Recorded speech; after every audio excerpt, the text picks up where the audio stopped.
Hola amigos, sean bienvenidos nuevamente a otro estudio más del destino del mundo revelado. Estamos estudiando el libro de Apocalipsis con Paulina. Estamos en el capítulo 7. Hemos estado estudiando acerca del número enigmático en Apocalipsis, 144.000. Hemos estado estudiando si es real, si es simbólico, quiénes son esos 144.000. Hemos encontrado que estos 144.000 tienen el sello del Dios viviente en contraposición a los que tienen la marca de la bestia. Pero hay un grupo del que poco se habla, y hoy vamos a entender un poco de eso. Es la gran multitud que está vestida con ropas blancas. Tenemos mucha información sobre esto y Paulina nos trae ya desarrollado este tema para explicarnos y que nos quede bien claro qué significa o quiénes son esta gran multitud y por qué visten de blanco y por qué el profeta Juan los presenta en este escenario de esa manera. Ya está Paulina con nosotros. Bienvenida, Paulina. ¿Cómo estás hoy? Hola Tony, bienvenido también. Y bueno, aquí estamos otra vez para seguir estudiando este capítulo. Y como tú, bueno, ya lo dijiste, efectivamente vamos a estudiar ahora esta segunda parte del capítulo número 7. Ahora ya vamos a estudiar esta gran multitud vestida de ropas blancas. Sí, Paulina, tengamos una pequeña oración antes de continuar con el estudio. Sí. Oremos. Gracias, amante Padre que estás en los cielos, por la oportunidad que nos das de estudiar tu santa palabra. Te pedimos tu dirección y tu sabiduría para entender el libro de Apocalipsis. Acompáñanos en este estudio en Cristo Jesús. Amén. Amén. Vamos a estudiar esta segunda parte de Apocalipsis capítulo número 7 que eh, se encuentra en los versículos del 9 al 17. Bueno, ya como bien lo comentó aquí Tony, ya estudiamos quiénes son esos 144.000, qué es lo que representan. Y ahora vamos a seguir estudiando con este otro grupo que por demás es decir que es un poco controversial, puesto que hay diferentes interpretaciones de acuerdo al comentario bíblico adventista. Se manejan tres interpretaciones acerca de esta gran multitud. Y bueno, entonces la pregunta que nos podríamos hacer es, en base a lo que a lo mejor ya nosotros hemos estudiado con anterioridad o hemos podido escuchar de algunas interpretaciones, bueno, la gran multitud serían los 144.000 que ya estudiamos en los versículos anteriores. ¿Son otro grupo esta gran multitud o incluye a ambos? Es decir, hay personas o estudiosos que mencionan que esta gran multitud son los mismos 144.000 por algunas características que vamos a encontrar en estos versículos. Hay otros que consideran que esta gran multitud son un grupo muy aparte de los 144.000. Y la tercera posición es que dentro de esta gran multitud incluye tanto a los 144.000 como otro grupo que también vamos a estudiar, que bueno, vendrían siendo parte de los redimidos que van a ser salvos cuando Cristo venga ya por segunda vez. Ujú, Entonces vamos a comenzar nuestro estudio leyendo precisamente estos versículos de la Biblia que nos habla acerca de esta parte del tema del capítulo 7. Si me quieres ayudar, Tony, por favor. ujú. Dice Apocalipsis 7, 9 al 17. La multitud vestida de ropas blancas. Después de esto miré y he aquí una gran multitud, la cual nadie podía contar, de todas naciones y tribus y pueblos y lenguas, que estaban delante del trono y en la presencia del Cordero, vestidos de ropas blancas y con palmas en las manos, y clamaban a gran voz diciendo, la salvación pertenece a nuestro Dios, que está sentado en el trono y al Cordero. Y todos los ángeles estaban en pie alrededor del trono y de los ancianos y de los cuatro seres vivientes, y se postraron sobre sus rostros delante del trono y adoraron a Dios, diciendo, Amén. La bendición y la gloria y la sabiduría y la acción de gracias y la honra y el poder y la fortaleza sean a nuestro Dios por los siglos de los siglos. Amén. Amén. Sí, en esta primera parte de estos versículos, aquí, bueno, puse en negrillas algunos conceptos claves que vamos a estudiar aquí, que vamos a explicar. Por ejemplo, ¿quién es esa gran multitud? Vamos a Ujú, ver el momento en el que se dice aquí que ellos estaban delante del trono y en la presencia del Cordero. Bueno, aquí vemos que si están delante del trono significa que esta escena ocurre, ya sea, puede ser en el cielo, porque allá está el trono de Dios, pero también puede ser aquí en la tierra cuando venga la Nueva Jerusalén. Ahora ujú, bien, también vamos a hablar de esas ropas blancas, vamos a hablar qué significan esas palmas que tienen en sus manos y de esta aclamación que ellos hacen acerca de que esta salvación pertenece, dice, a nuestro Dios que está sentado en el trono y al Cordero. Y vamos a ver ujú, también si te das cuenta aquí, Tony, y amigos que nos escuchan, tenemos una séptuple adoración o doxología, por decirlo así, ujú, como dice el comentario bíblico adventista, que nos habla de la bendición, la gloria, la sabiduría, la acción de gracias, la honra y el poder y la fortaleza. Que eso, bueno, vamos a comentar que ya también lo habíamos visto cuando estudiamos esa adoración que hubo en el cielo cuando Cristo sube después de haber ascendido después de su crucifixión. Entonces vamos a continuar, vamos a terminar de leer de estos versículos para comenzar el estudio. ujú. Esta cita del versículo 13 me gusta mucho porque prácticamente este anciano está como consultando con Juan si va entendiendo la visión. Ujú, Porque sí, Paulina ve una multitud que no puede contar, o sea, diferente a los 144,000 que tenían un número. Pero ujú, aquí son otro tipo de personas, pareciera que aparentemente son otro tipo de personas, y estos ya están en un acto de adoración con esa doxología que estabas hablando.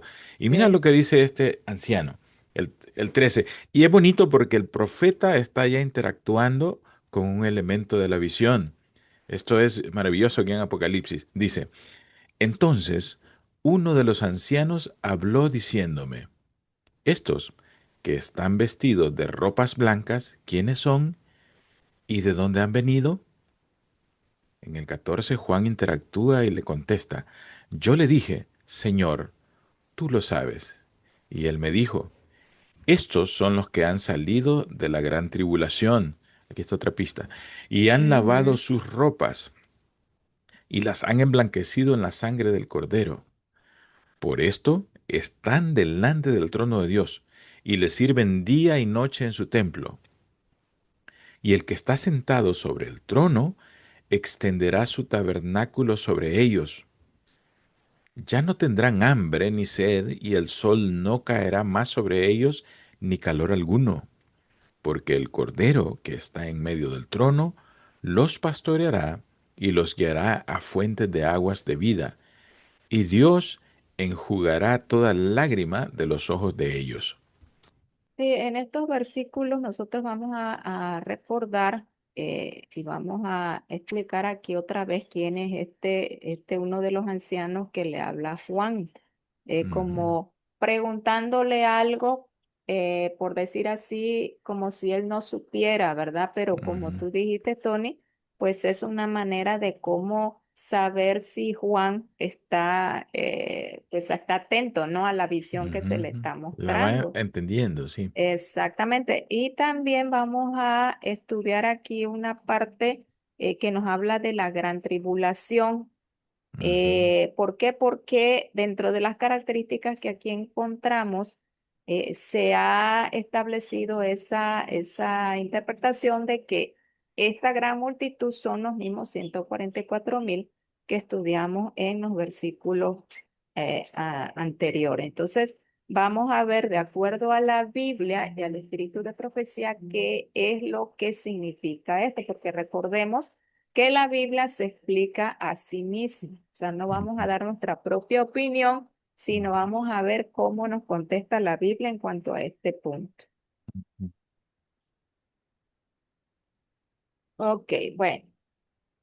Para comenzar, vamos a recordar tantito, vamos a ir desglosando esta parte de Apocalipsis 7 y la vamos a ir comparando en paralelo con otros versículos que ya estudiamos con anterioridad y también con versículos que todavía no hemos contemplado.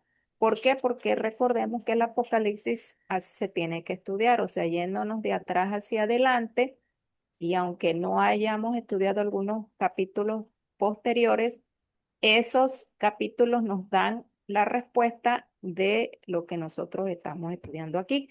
Entonces, en cuanto aquí en el Apocalipsis 7 y 9, 10, cuando nos dice aquí que Juan dice, mira y ve una gran multitud que nadie podía contar de todas las naciones, tribus, pueblos y lenguas de pie delante del trono y delante del Cordero, vestidos con vestiduras blancas. Bueno, aquí la palabra vestiduras es la palabra griega estolé. ¿Te acuerdas, Tony? ujú.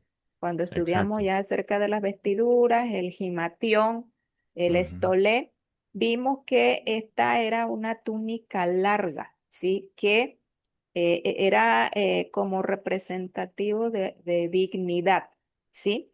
Estas personas que usaban esta ropa en la antigüedad eran personas de la élite, personas que tenían un alto rango y muchas riquezas. Dice que especialmente es una vestimenta suelta, un manto festivo. Entonces estamos viendo aquí que este manto que visten estas personas, esta multitud, significa que ya tienen ganado una dignidad, tienen riqueza, están en un estatus especial en el ujú. cielo, ¿sí?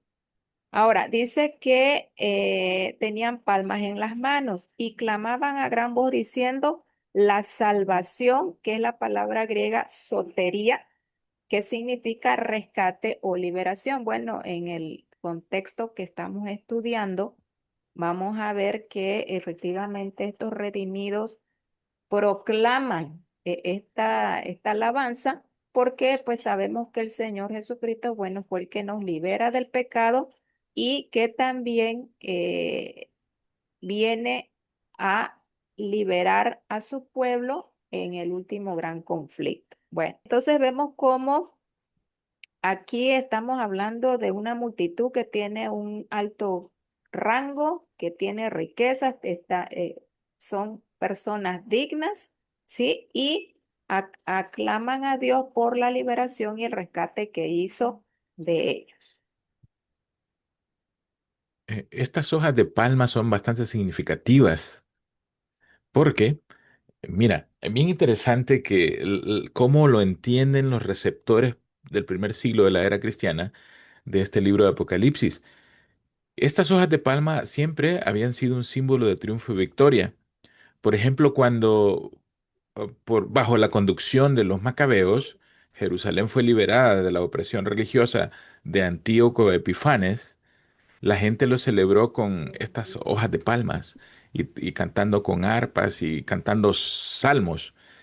Recordemos también que en la entrada triunfal de Jesús a Jerusalén, la multitud lo saludó haciéndole ondear palmas. Entonces aquí en este Apocalipsis 7 vemos que los redimidos se presentan como celebrando algún tipo de victoria al agitar estas palmas. Entonces vemos que están en un canto de adoración, en una actitud de adoración, con una vestidura especial y celebrando una victoria.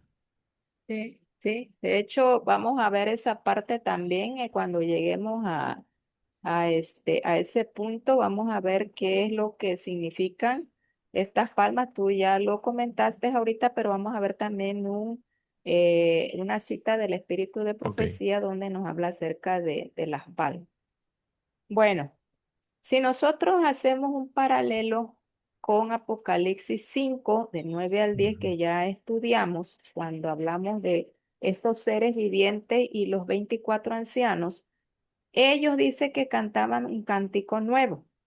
Ya estudiamos que estos cuatro seres vivientes eran ángeles, ¿sí? Querubines, serafines, y los 24 ancianos recordemos que eran los ángeles fuertes que eran representantes de los no caídos.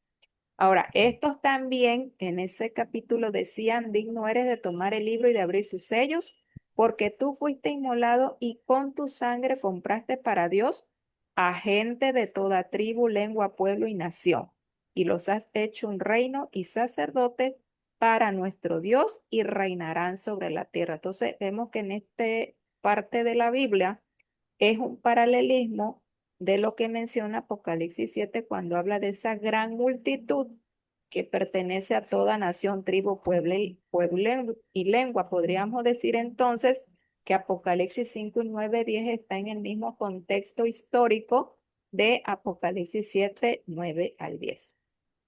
Ahora bien, tenemos también Apocalipsis 19 del 1 al 2 que esto también lo vamos a estudiar más adelante. Ahí también nos habla de una gran multitud.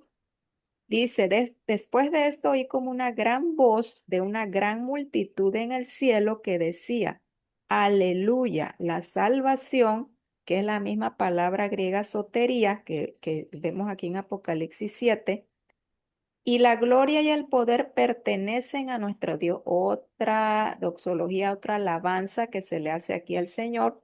Dice, porque sus juicios son verdaderos y justos, pues ha juzgado a la gran ramera que corrompía la tierra con su inmoralidad y han vengado la sangre de sus siervos en ella. Esta parte de Apocalipsis 19 está en el contexto de la segunda venida de Cristo, cuando Cristo lleva a sus redimidos después de haber juzgado a la gran ramera que vamos a estudiar en Apocalipsis 18. Entonces vemos aquí que esta alabanza también la podemos poner en paralelo con las alabanzas de Apocalipsis 7 y 9 para definir también el contexto histórico en el que estamos estudiando Apocalipsis 7 en esta segunda parte. Una es cuando los redimidos van a reinar sobre la tierra y la otra es cuando los redimidos están en el cielo después de haber sido juzgada la gran ramera de Apocalipsis 18. Entonces vemos cómo la Biblia más ahorita nos está adentrando a conocer el contexto de esta gran multitud en Apocalipsis 7. O sea, Paulina, que esta adoración del capítulo 5 con el capítulo 7 Ujú. y el capítulo 19 que se refieren a la misma multitud, hay que conectarla toda para entender el escenario completo de esta gran multitud. Sí, así es porque conforme vayamos estudiando y conforme vayamos leyendo párrafos del Espíritu de Profecía, tal vez vamos a poder pensar que hay algunos textos contradictorios, pero no. La misma Biblia aquí nos está respondiendo que hay dos contextos históricos de esta oración que hay en Apocalipsis 7. Y Ujú. vamos a ver por qué. Bueno, en Apocalipsis 7:10, hablando de que estos clamaban a gran voz diciendo, la salvación pertenece a nuestro Dios. Bueno, en el original griego, la palabra pertenece no está en el original, pero se infiere que esta salvación pertenece a nuestro Dios porque nosotros mismos pues no nos podemos salvar. Entonces, esta parte de Apocalipsis 7:10 es muy específica al decir que ellos están dándole esa alabanza al Señor porque a Él le pertenece la salvación. Ahora bien, por ejemplo, si nosotros vamos a verificar otras traducciones de la Biblia, por ejemplo, en la Biblia de Jerusalén de 1975, allí sí también se nos especifica que la salvación es de nuestro Dios. En la Biblia del texto, lo que es textual, la Biblia textual, también dice la salvación se debe a nuestro Dios. Entonces, si ustedes van al comentario bíblico adventista, aquí ellos nos mencionan que la compañía innumerable reconoce que Dios y el Cordero la ha redimido. El sentido original del pasaje se expresa con exactitud en la Reina Valera y el atribuir la salvación tanto a Dios como al Cordero es una evidencia significativa de su igualdad. Es decir, Cristo Hijo y el Dios Hijo y Dios el Padre están en una misma igualdad de ser parte de la divinidad porque ellos son los que nos pueden a nosotros dar salvación. Bueno, vamos a recordar tantito este concilio celestial. Recordemos que ya habíamos dicho que toda esta escenografía o todas estas imágenes que vemos aquí, de donde está el trono, el cordero, donde están 24 ancianos, donde están cuatro seres vivientes, se refiere a un concilio. Recordemos que los 24 ancianos no se encuentran, no viven en el cielo propiamente, sino en los diferentes mundos creados por Dios. Y dijimos que este concilio celestial se lleva a cabo cada vez que va a haber un evento muy importante donde ellos tienen que tomar parte. Por lo tanto, este capítulo 7 en estos versículos se nos está hablando de que se reúne este concilio porque estos acontecimientos que están ocurriendo son demasiado importantes para que ellos, bueno, también tengan que estar allí. Ahora bien, en Apocalipsis 7:12, ahí encontramos esta doxología que yo les comentaba, que incluye 7 partes. Nos habla de una bendición, nos habla de la gloria, la sabiduría, la acción de gracias, la honra, poder y la fortaleza. ¿Sí?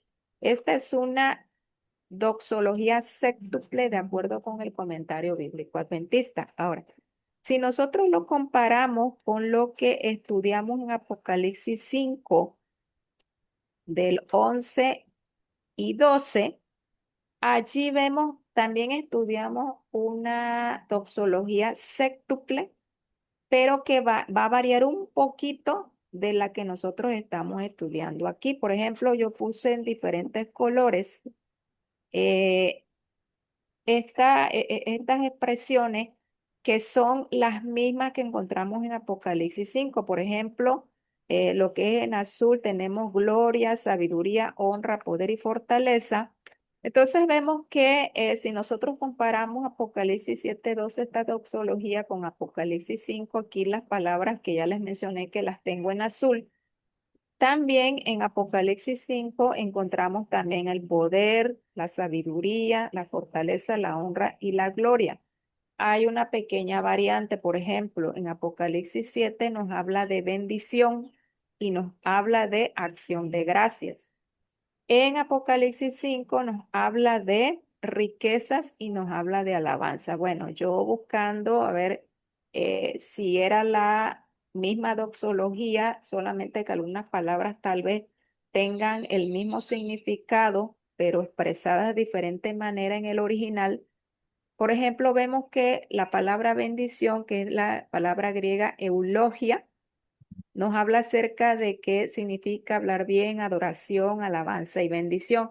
Si ustedes se dan cuenta en Apocalipsis 5, la misma palabra griega 21-29 es la que se aplica a la palabra alabanza. Entonces, significa que en Apocalipsis 7:12 se utiliza la palabra bendición, Apocalipsis 5 se utiliza la palabra alabanza, pero en realidad es lo mismo. Entonces ya tenemos que son 6 palabras iguales que tenemos en esta misma doxología. Ahora, en la otra palabra, acción de gracia, es donde tal vez varía un poquito. Y allí sí, en Apocalipsis 7:12, esta acción de gracia es la palabra griega Eucaristía. ¿Sí? ¿Te recuerda algo eso, Tony? Mm. Sí, sí, sí. Eucaristía La, significa, ¿sí? sí, la Babilonia le gusta mucho esa palabra. Ajá, pero esa palabra es bíblica y es una palabra que significa gratitud a Dios como Ujú, acto de adoración. ujú. Pero en Apocalipsis 5, 12, encontramos la palabra riquezas, que esa es la variante, esa es la palabra griega 41-49, ploutos, que significa llenura, posesiones, abundancia, legado, valioso. Ahora, si ustedes comparan estas dos palabras, podríamos decir que no es la misma. Pero bueno, aquí yo lo que la aplicación que le podría dar es que nosotros debemos esa acción de gracias, esa gratitud al Señor por las riquezas, por las posesiones, por la abundancia, por ese legado valioso que Él nos ha dado. Al final de cuentas, el que varíe un poquito esta doxología, pues no implica algo, pues que tengamos que decir que esto es incorrecto. Simplemente lo importante aquí es ver cómo esta gran multitud alaba a Dios por todas estas bendiciones o por todo esto que al Señor le corresponde por la obra que Él ha hecho por nosotros aquí en la tierra. Y si consideramos eso también, Paulina, las dos cosas juntas es como una amplitud de la plenitud de la adoración que están teniendo acá esta gran ¿Sí? multitud. Si lo vemos así como un complemento.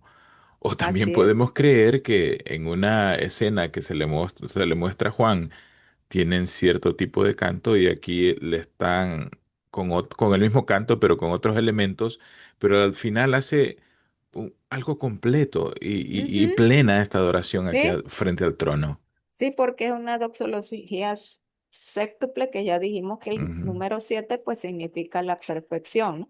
Plenitud. Ujú. Sí, plenitud, perfección de la alabanza que ellos le rinden al Señor. Sí. Ok, bueno, vamos a hacer otro paralelismo, hablando ahora sí de las vestiduras. En Ujú. Apocalipsis 7 del 13 al 14, vimos que uno de los ancianos, que es el ángel fuerte, que Ujú. representa a uno de los mundos no caídos, habló diciéndome, estos que están vestidos con vestiduras blancas, aquí volvemos a encontrar la misma palabra griega, estolé, que es túnica larga, ya vimos qué significa. Pregunta quiénes son y Juan le responde, bueno, Señor, tú lo sabes. Y el mismo ángel le contesta, estos son los que vienen de la gran tribulación y han lavado sus vestiduras, o sea, esta estoleta, esta túnica larga, y las han emblanquecido en la sangre del cordero. Bueno, ¿qué otros paralelismos en cuanto a estas expresiones que tenemos aquí podemos encontrar en el mismo Apocalipsis y en la Biblia? Por ejemplo, en Apocalipsis 22:14 vamos a encontrar la misma palabra que en algunas versiones la interpretan como la palabra griega estolé, pero vamos a ver que esto en el original no es esta palabra estolé, es otra palabra. Dice esta palabra en otras versiones.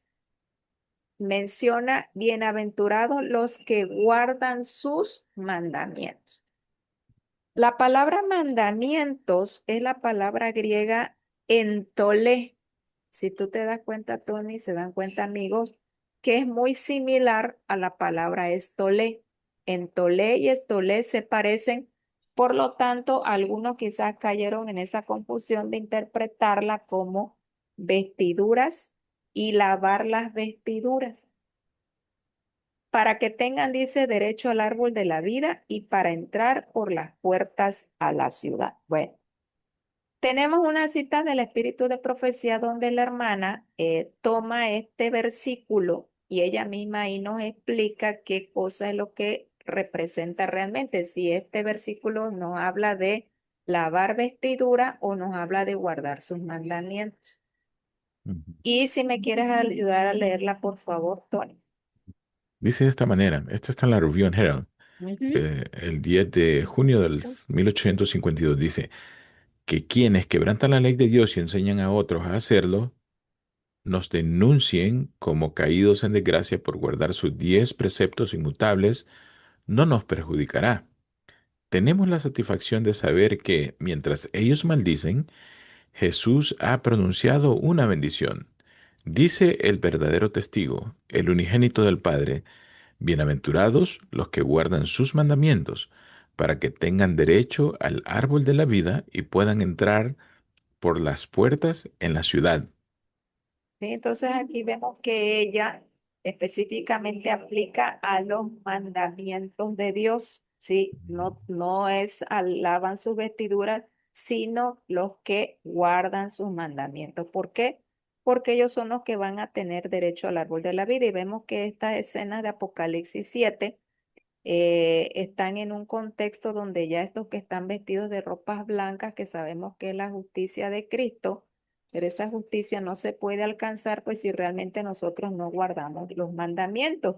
Y recordemos que en el contexto de los 144.000, ellos tenían que tener el sello de Dios, que es guardar el sábado, que se incluye en la ley de Dios, que también ellos tenían que haber guardado para poder ser sellados. Entonces vemos que este contexto de que están allí vestidos de ropas blancas, pues podríamos también hacer el paralelo de que están allí porque han guardado sus mandamientos y por eso tienen derecho a entrar por las puertas en la ciudad.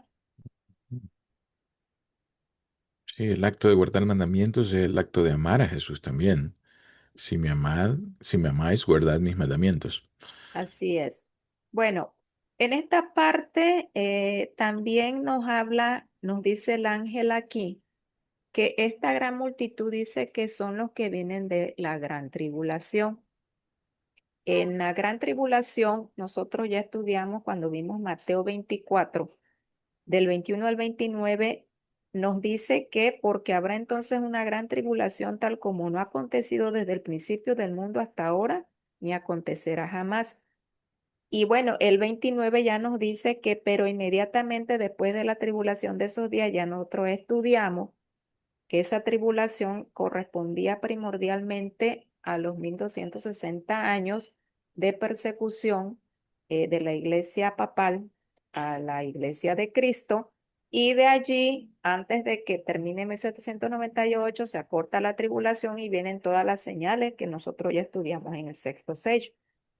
Ahora bien, en Daniel 12:1, el contexto que aquí tenemos de esa gran tribulación corresponde al tiempo ya del fin, cuando nos dice que en aquel tiempo se levantará Miguel, el gran príncipe que vela sobre los hijos de tu pueblo, y será un tiempo de angustia cual nunca hubo desde que existen las naciones hasta entonces, y en ese tiempo dice, tu pueblo será librado.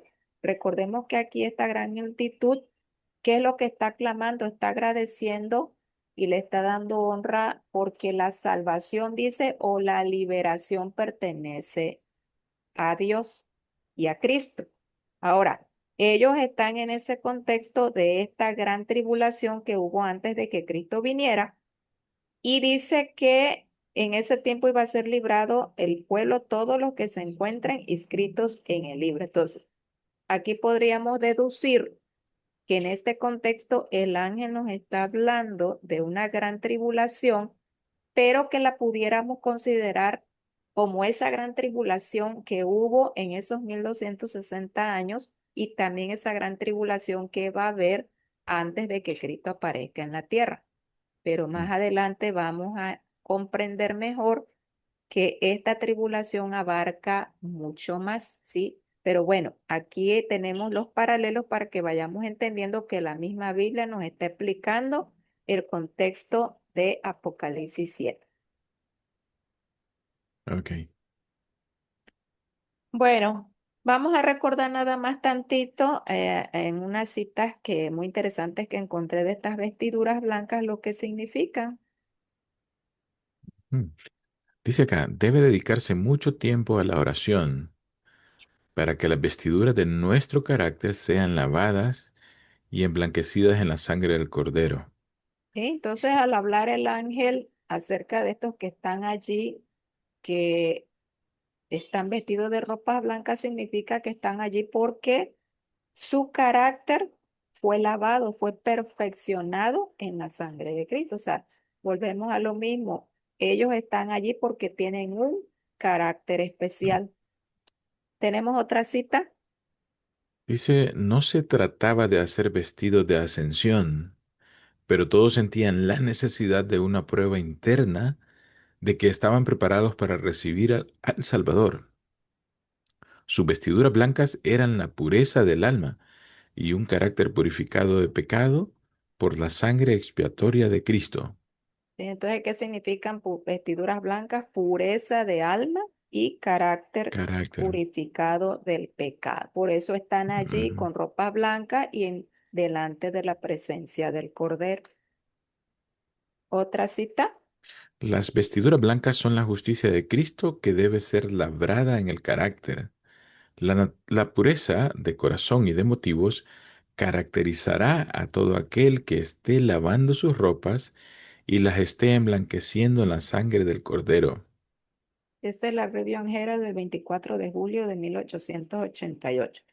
Y bueno, aquí vemos que estas vestiduras blancas son la justicia de Cristo, su carácter que es grabado en nosotros, la pureza de corazón y de motivo. Entonces, esto nos da a entender que esa multitud vestida de ropas blancas no solamente debe de incluir o no es, especialmente deben ser solamente los 144,000, porque recordemos que nadie podrá estar en el cielo sin antes haber eh, tenido esas vestiduras blancas puestas, que es el carácter de Cristo. O sea, nadie va a estar en la presencia de Dios y del Cordero delante del trono con vestiduras sucias, ¿sí? Entonces, no sé si me doy a entender que por este lado podríamos estar deduciendo que este grupo, esta gran multitud,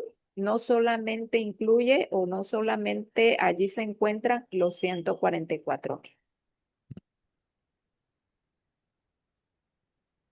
Bueno, tenemos otra paralelismo aquí, avanzando en Apocalipsis 7, del 15 al 17. Cuando nos habla, dice, por eso están delante del trono de Dios y le sirven día y noche en su templo, y el que está sentado en el trono extenderá su tabernáculo sobre ellos. Aquí me voy a detener un poquito en esta parte. Si ustedes se dan cuenta, hay varias expresiones aquí que nos hablan de un trono, nos hablan de un templo y nos habla de un tabernáculo. Cuando habla del trono, que es la palabra griega tronos, es el asiento o poder decir el lugar donde Dios, Padre, Dios Hijo, Espíritu Santo se sientan, ¿sí? En ese trono alto y sublime que ya hemos estudiado. Cuando habla del templo, es la palabra griega naos, que es la capilla o santuario, que es lo que ya vimos, el santuario, que incluye el lugar santo, santísimo, el atrio, pero celestial, que ya eso ya también lo hemos estudiado. Y cuando nos habla que extiende su tabernáculo, es la palabra griega es que significa acampar, residir, habitar o morar. Es decir, aquí nos está hablando de que esta gran multitud está dentro de este templo o de esta ciudad, la Nueva Jerusalén, están delante del trono de Dios que se encuentra dentro de la ciudad, pero aquí nos está hablando ya de que el Señor extiende su tabernáculo, o sea, mora, ya es el acto de él morar con su pueblo. ¿Y eso cuándo lo va a hacer?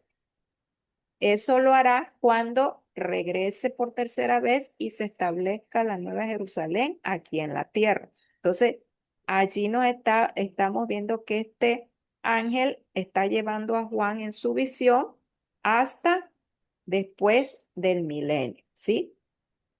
Y bueno, nos dice aquí también, ya no tendrán hambre, ni sed, ni el sol los abatirá, ni calor alguno, pues el Cordero en medio del trono los pastoreará y los guiará a manantiales de agua de vida, y Dios enjugará toda lágrima de sus ojos.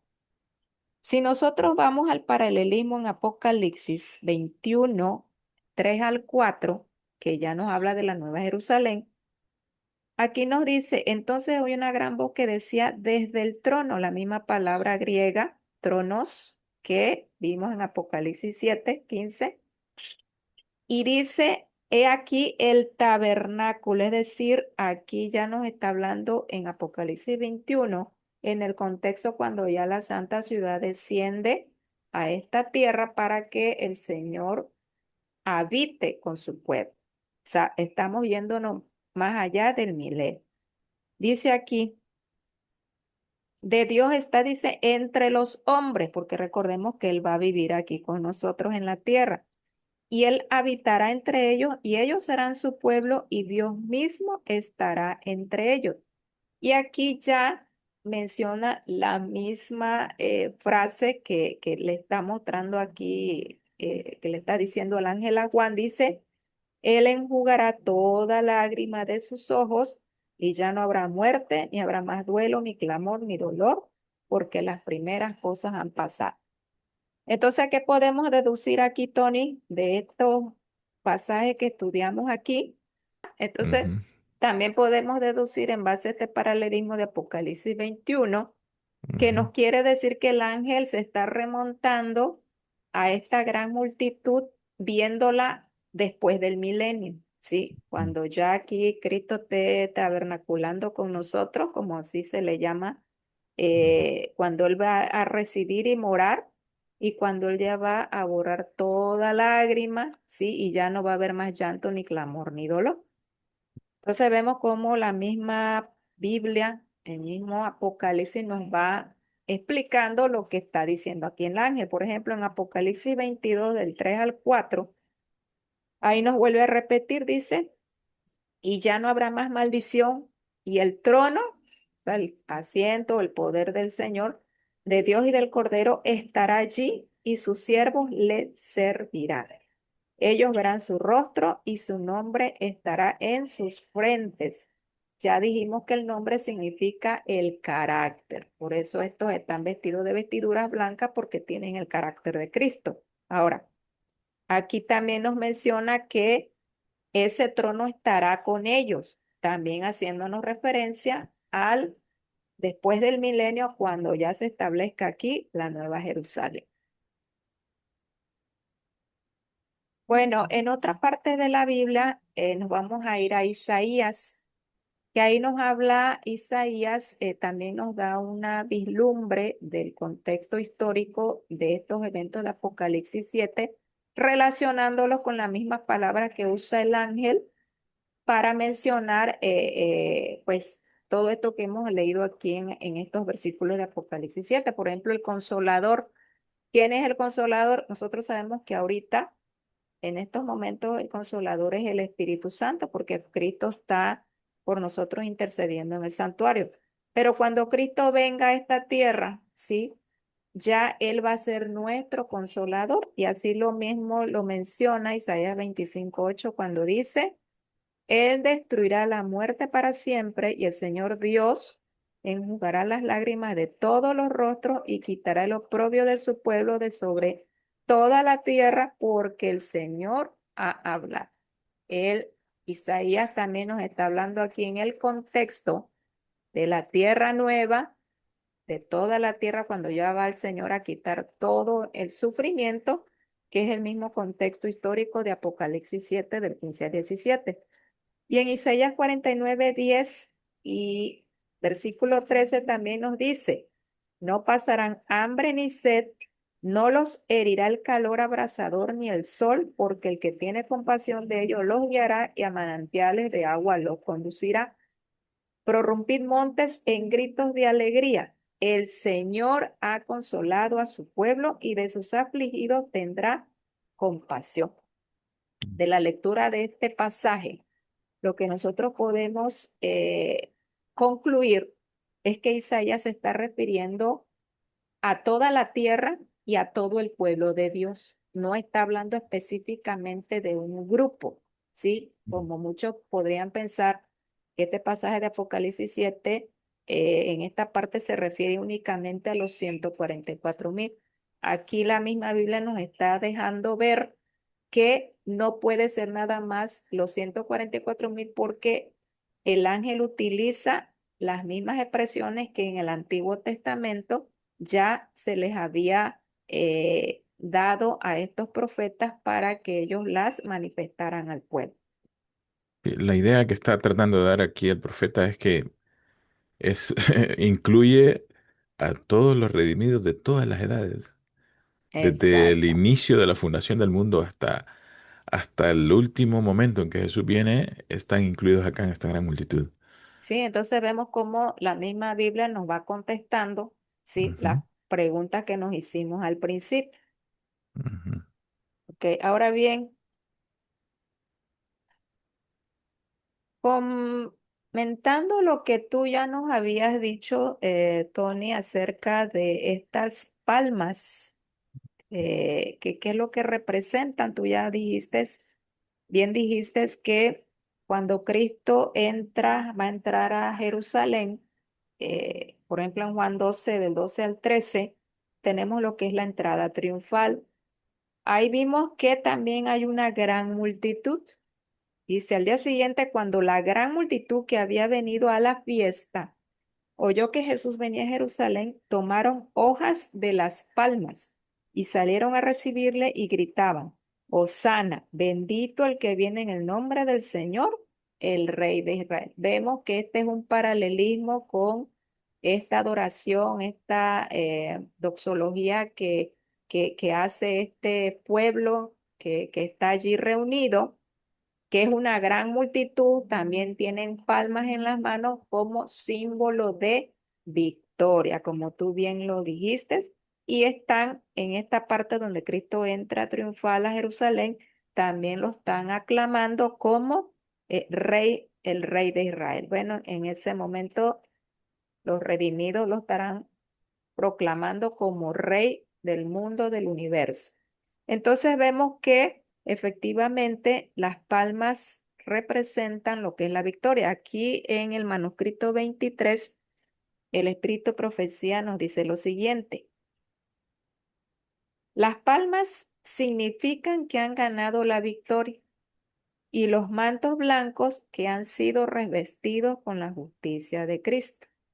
Gracias a Dios porque se ha abierto una fuente para lavar los mantos de nuestro carácter y hacerlos tan blancos como la nieve. Entonces vemos que esta reunión de esta gran multitud es porque están celebrando una victoria.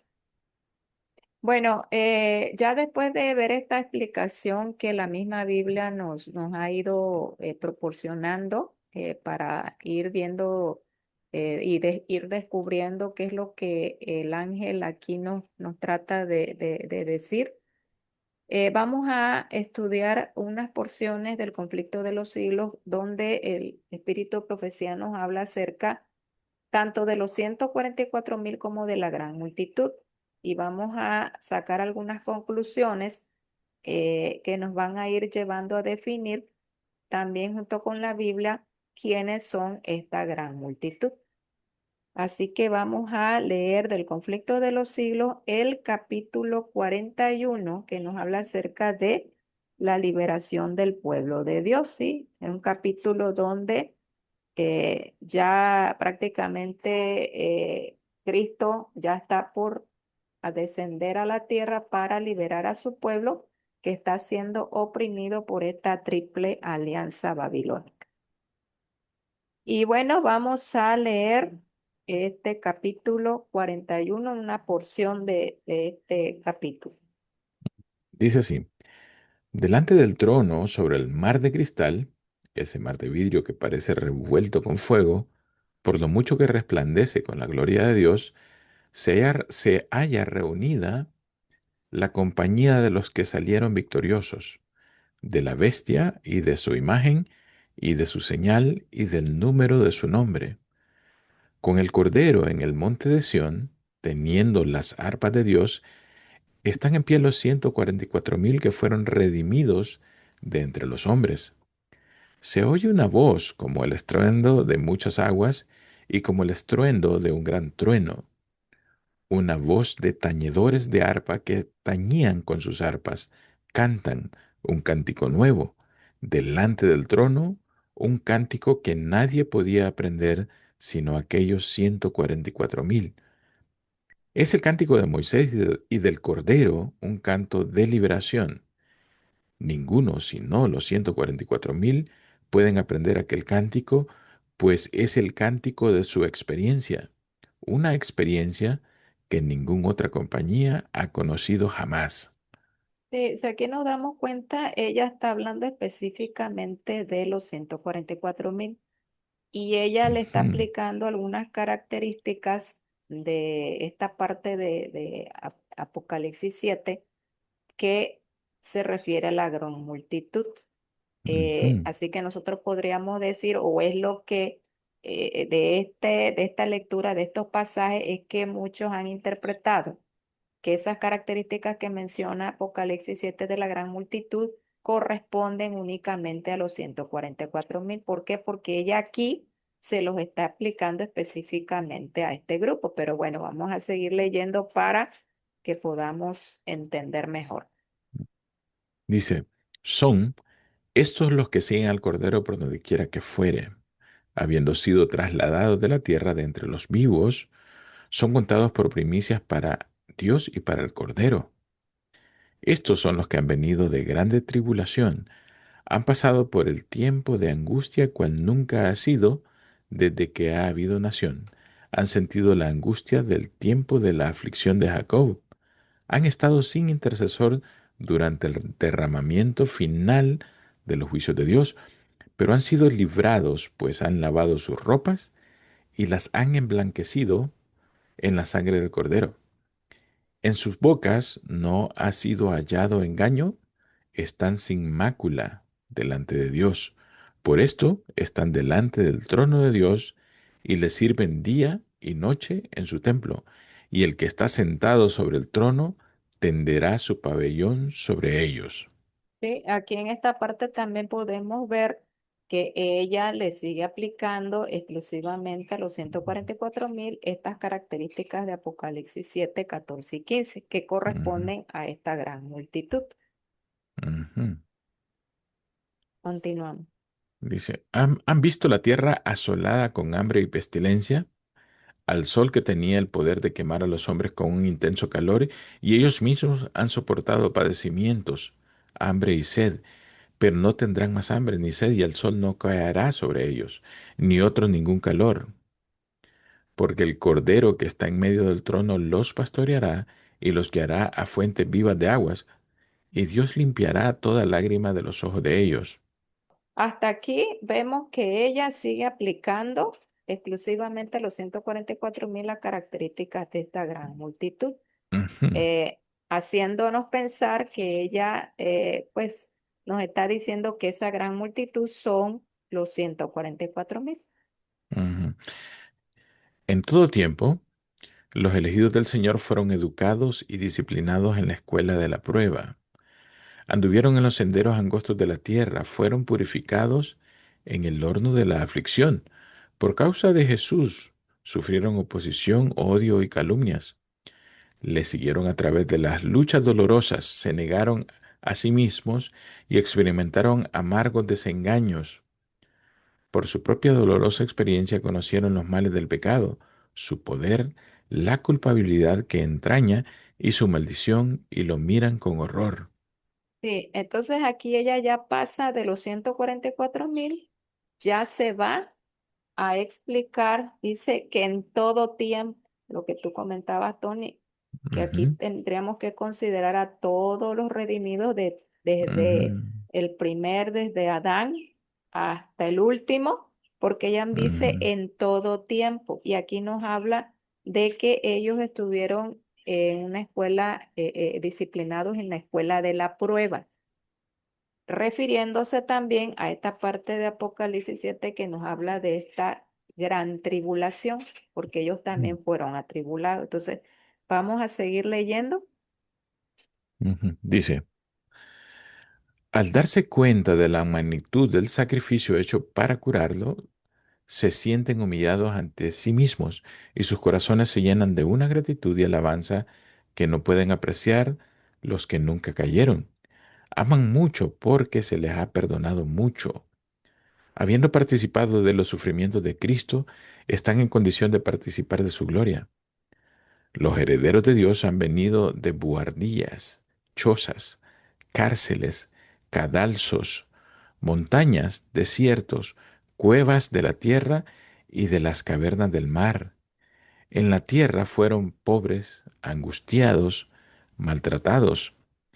Millones bajaron a la tumba cargados de infamia porque se negaron terminantemente a ceder a las pretensiones engañosas de Satanás. Los tribunales humanos los sentenciaron como a los más viles criminales, pero ahora Dios es el juez. Ahora los fallos de la tierra son invertidos, quitará la afrenta de su pueblo. Sí, entonces aquí ya vemos también que ella ya está generalizando más a estos herederos de Dios de dónde han venido. O sea, a lo largo de la historia, pues también ha habido personas que han sufrido, que han tenido calamidades, que ellos han preferido participar de los sufrimientos de Cristo. Es decir, Mm, ella se va de lo particular, de los 144.000, y de allí ya hace un conteo mm. de aquellos que han muerto por Cristo a través de las edades, porque nos Se habla van expandiendo. de todo el pueblo. Ajá, Ujú. exactamente. Sí. Continuamos. Dice, y los llamarán, y los llamarán pueblo santo, redimidos de Jehová. Él ha dispuesto darle gloria en lugar de ceniza, óleo de gozo en lugar de luto, manto de alegría en lugar del espíritu angustiado. Ya no seguirán siendo débiles, afligidos, dispersos y oprimidos. De aquí en adelante estarán siempre con el Señor. Están ante el trono más ricamente vestidos que jamás lo fueron los personajes más honrados de la tierra. Están coronados con diademas más gloriosas que las que jamás ciñeron los monarcas de la tierra. Pasaron para siempre los días de sufrimiento y llanto. El Rey de Gloria ha secado las lágrimas de todos los semblantes. Toda causa de pesar ha sido alejada. Mientras agitan las palmas, dejan oír un canto de alabanza, claro, dulce y armonioso. Cada voz se une a la melodía, hasta que entre las bóvedas del cielo repercute el clamor. Salvación a nuestro Dios, que está sentado sobre el trono y el Cordero. Entonces vemos aquí también que ella ya le aplica a todo el pueblo de los redimidos también las características de Apocalipsis 7 de esta parte que estamos estudiando. Ujú, ¿Por qué empieza ella con los 144.000? Porque el capítulo habla específicamente de ese momento ya del ujú, tiempo del fin, cuando estos 144.000 están padeciendo el tiempo de angustia de Jacob, ¿sí? ujú. Y pronto van a ser liberados por el Señor. Pero de ahí ella ya se va a generalizar a todo el pueblo de Dios, que no exclusivamente los 144.000 tienen estas características, sino también todos aquellos que han decidido padecer por el Señor. Ujú. O sea que empieza Paulina hablando de esos vivos que van a ser trasladados Ujú. al cielo, que no van a ver la muerte, y luego Ajá. ella va abarcando a todos estos mismos justos de todas las edades, en todas las Es- épocas y todas las regiones geográficas. Así es, porque inclusive aquí en esta parte que acabas de leer, al final ella menciona que todos ellos claman salvación a nuestro Dios que está sentado sobre el trono y al Cordero. O Ujú, sea, ya aplicando las mismas palabras de Apocalipsis 7 en esta parte que hemos estudiado. O sea, así es ujú, que se debe de entender lo que ella nos está explicando aquí. ujú. Ok, y por último. Amén. La bendición y la gloria y la sabiduría y la acción de gracias y la honra y la potencia y la fortaleza sean a nuestro Dios para siempre jamás. ¿Sí? Entonces aquí ella termina con esta eh, doxología sextuple que hacen todos estos que redimidos que pertenecen a este grupo de la gran multitud. Y ella aquí lo aplica en el contexto, como volvemos a repetir, de la segunda venida de Cristo. Es decir, ella aplica este capítulo 7 esta gran multitud al momento en que toda esta gran multitud asciende al cielo después de la segunda venida de Cristo. Bueno, Tony, entonces, ¿qué te parece lo que hemos estudiado hasta aquí? ¿Ves cómo tanto la Biblia como el Espíritu de Profecía nos va aclarando y nos va enseñando qué significa esta Ujú. parte de Apocalipsis 7? Sin que Sí, Ale. tengamos que estar imaginándonos o haciendo deducciones que pues a lo mejor son de nuestra propia invención, ¿no? Sí, asumiendo. Y creo que esta es la confusión que ha habido inclusive en los círculos Ujú. altos de los teólogos. Sí. Quizás el problema es que a veces hacen a un lado también el espíritu de profecía. Entonces el espíritu de profecía explica más esto y lo entendemos mejor de esa manera, pero al final nos damos cuenta que aquí se está refiriendo a todo el grupo de todas las edades Ujú. Sí, y en especial ese grupo final que son los que están vivos y son los que no van a ver la muerte. Y al final en esta gran multitud están incluidas estos 144.000 entonces.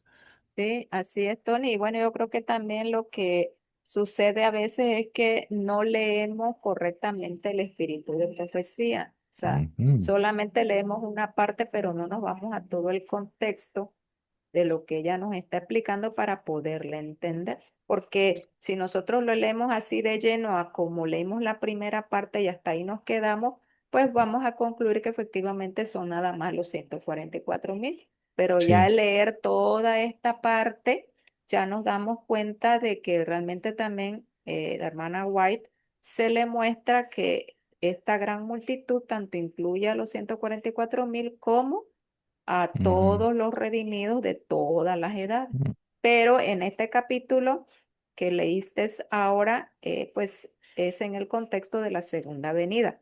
En el próximo programa, porque este estudio lo vamos a dejar hasta aquí, vamos a estudiar otra parte igual del conflicto de los siglos, que es el libro básico para estudiar Apocalipsis. eh, Vamos a ver ya el otro contexto histórico en el cual la hermana White maneja esta descripción de Apocalipsis 7.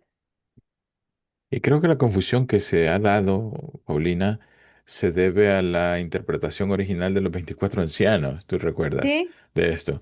Entonces, si se malinterpretan esos 24 ancianos, esto es más confuso. Pero como ya lo entendimos, ¿quiénes eran estos?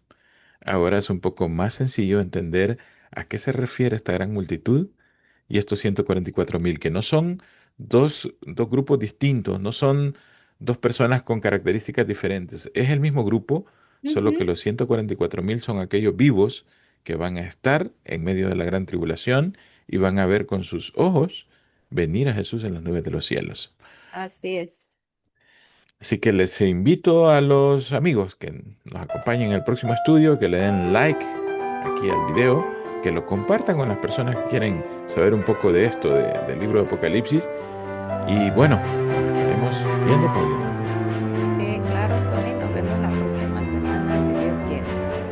Gracias a todos y hasta la próxima. Hasta la Bye próxima. bye.